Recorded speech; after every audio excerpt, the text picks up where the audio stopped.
তো আজ বানাচ্ছি ফাদার্স ডে গিফট।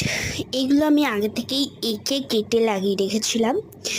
তো আর যে মেয়েটা সেটা কেটে রেখেছিলাম জাস্ট।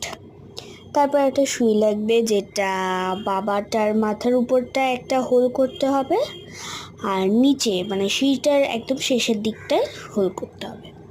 তারপর যেই সুতোটার মধ্যে ছিল সেটা তো হচ্ছিলই না।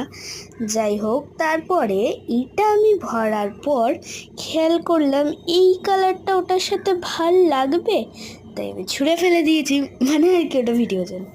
তো তারপরে আমি একটা ব্লু কালারের সুতো অ্যালাউ করেছিলাম, আর এইটা আমি দুটো পাল্টা করিনি, এক পাল্টাই করেছি।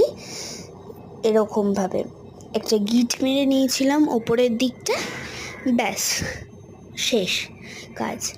তারপরে সুইটা আমি সবার ফার্স্টে দেখো কীভাবে ঢুকিয়েছিলাম, উল্টো পাল্টাভাবে ঢুকিয়েছিলাম, একদম সামনের দিক থেকে ঢুকিয়েছিলাম, বাট ওটা সামনের দিক থেকে ঢোকানো হবে না। তো এরকম করে আমি দেখছি পেঁচাতেই আছি, কিন্তু হচ্ছে না কেন। দেখো আমি দুবার পেঁচিয়েছি এটার জন্য। তারপর টান দিয়েছিলাম যখন, তখন হচ্ছিল না, কেন বোঝা যাচ্ছে না।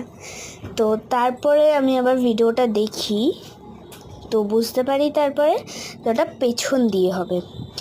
পেছন দিয়ে ইনসাল্ট করে সামনে দিয়ে নিয়ে গিয়ে তারপরে কাঁচি দিয়ে আমি কেটে নিয়েছিলাম, তারপরে গিটটা বেঁধে নিয়েছি, ব্যাস ওপর নিচে টানলেই হয়ে যাবে। কিন্তু এটা যেহেতু একটু লুজ হয়ে গেছিলো, তার জন্য যে কি আমি ক্রাউনটা বানিয়েছি ওটা ওঠাতে না খুব অসুবিধা হচ্ছিল, মানে আর কি বাবাটার মাথা অব্দি পর্যন্ত যাচ্ছিল, তবে বেশি উঠে যাচ্ছিল। তো তার জন্য আমি ভাবলাম এটাকে একটু পেঁচাবো সুই দিয়ে, কিন্তু সেটা ভিডিওটা স্টপ করার মাঝখানে আমি আবার দুবার চেঞ্জ করেছি। এটা রয়েছে পার্ট 1, তো নেক্সট পার্টটা আমি এক্ষুনি দিয়ে দেবো, তোমরা চাইলে দেখে নিতে পারো। চলো বাই।